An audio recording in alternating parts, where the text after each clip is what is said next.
Maligayang pagbisita at pagbabalik po sa ating munting channel. Narito na po, ang karugtong ng ating istorya. Ika-378 na kabanata. Ang huling sandali. Mukhang wala pang gamot sa mundo ang makakalaban na kapangyarihan ni Tyson na patigasin si Debbie sa lamig, hanggang sa mamatay. Ang grupo ng mga doktor ay lumapit kay Jessup na mapanglaw ang ekspresyon. Ang pinuno ng kanilang grupo ay pumunta sa harap at nagsalita. Mukhang mas mabuti ang kanyang kondisyon ngayong araw, nag-aalangan itong sabi. Pero sa palagay namin ay hindi ito magandang balita. Ang pasyente ay bumubuti ang kalagayan, bago mamatay. Baka ganoon ang nangyayari. Naramdaman ni Jessup na parang madudurog ang kanyang puso. Pero tinulungan niya ang kanyang sarili, at matapang na sinabi, lahat kayo ay nagtrabaho ng mabuti. Maraming salamat. Pinamayan niya ang pinuno ng doktor. Pero nang sandaling iyon, si Alex ay nagmamadaling pumunta sa ospital kasunod si Rufus sa likuran. Nagmadali sila at walang salita na nilagpasan si Jessup upang makita si Debbie. Mukha itong terrible, payat, at pagod. Ito ay namumutla. Ito ay dahil sa lamig na unti-unting kumakalat sa kanyang balat.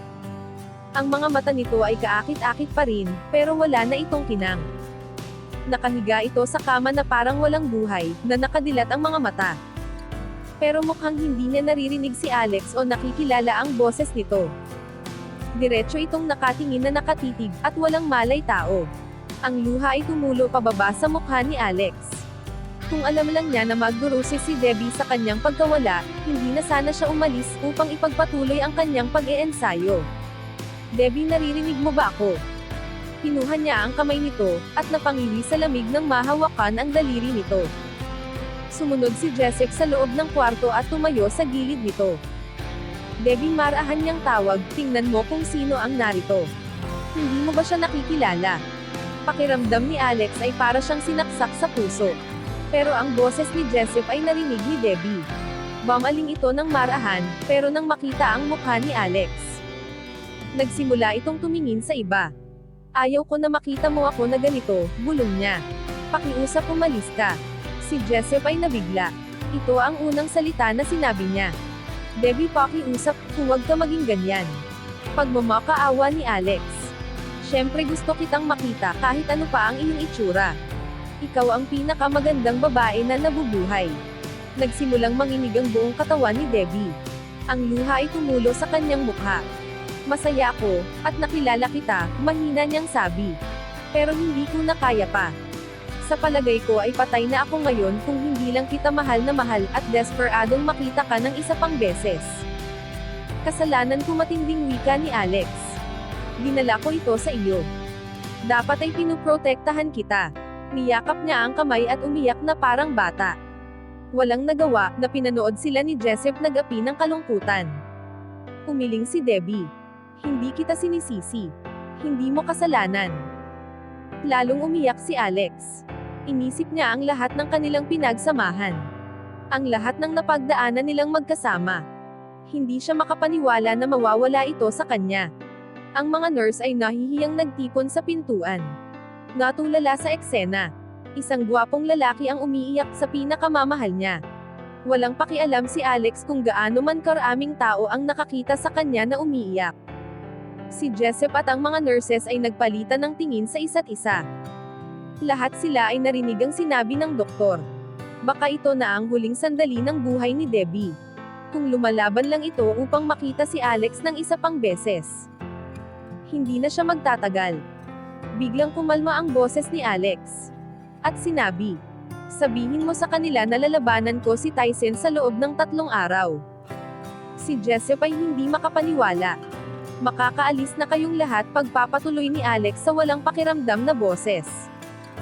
Sir, hindi namin pwedeng iwan ang pasyente, kailangan namin siyang i-monitor, banayad na wika ng nurse kahit sa malungkot nilang sitwasyon. Lumabas kayo dito, ang boses ni Alex ay ganoon pa rin. Pero ang puwersa nito ay nakapagpa-atras sa kanilang lahat. Nakayuko silang lumabas. Ngayong sila na lang.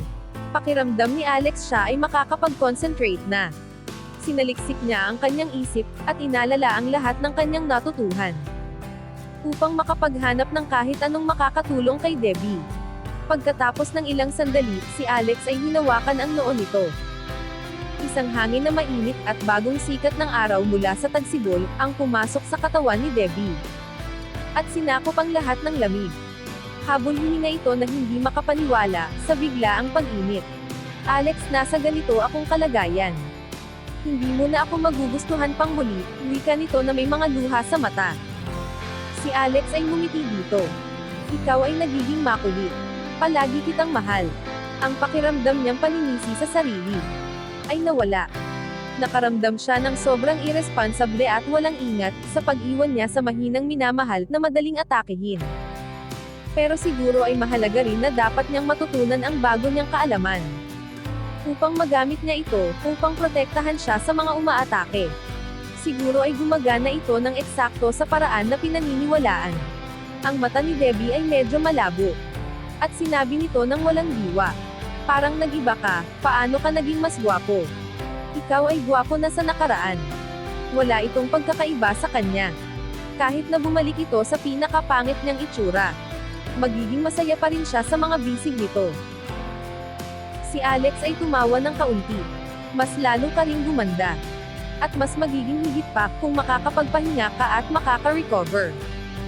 Medyo pinagpawisan siya ng kaunti sa pagbigay dito ng internal power. Bagaman ang kanyang bagong natutunan ay malakas, ito pa rin ay bago. At napagtanto niya, na kailangan pa niya, at matatagalan pa upang maperpekto ang abilidad na ito. Si Debbie ay ngumiti pero nauwi ito sa pagniwi. Bagaman ang init na naibigay ni Alex sa kanya. Ang malamig na internal power ni Tyson ay lumalaban pa rin. Nagbibigay sa kanya ng pakiramdam ng lamig at init. Mamamatay akong masaya, ang makita ka dito na kasama ako. Hindi ka mamamatay, wika ni Alex. Nararamdaman din niya ang kapangyarihan ni Tyson na lumalaban sa kanya, at nanginginig kapag tumatama sa kanya. Mabubuhay ka kasama ako ng mahabang panahon. Pero si Debbie ay naalarma nang makita ang mukha ni Alex na namutla. Ang labi nito ay naging kulay asul. Sinusubukan nito saluhin ang kapangyarihan ni Tyson. Ibig sabihin tinatanggap rin nito ang mas higit na pinsala sa kanyang katawan. Alex, bitawan muna ako, pagmamakaawa ni Debbie. Ayaw niya itong makitang magdusel, katulad sa nakaraan. Sinubukan niyang itulak ito, pero nakahawak ito ng mahigpit. Pinilit niya, pero wala siyang nagawa. Hanggang dito na lang po muna. Maraming salamat po sa pakikinig. Pwede po bang humingi ng subscribe? Bilang pagsuporta sa ating munting channel. Hanggang sa susunod po muli. Stay safe and God bless.